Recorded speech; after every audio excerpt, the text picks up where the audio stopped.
აი ესეთ ლამაზად რო გამოიყურებით, იმიტომ რომ რვაშვილი დედა.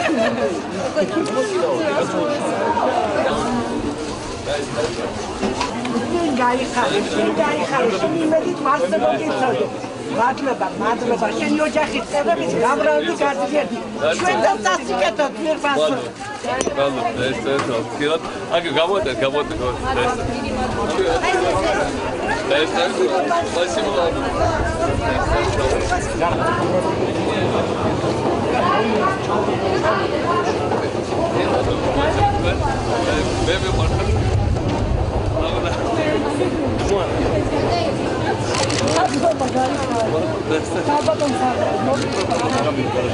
არ ველოდებოდი. დასასიამოვნოა. ძალიან გამეხარდა, რომ დღეს პირველი ვარდი პრეზიდენტისგან მივიღე.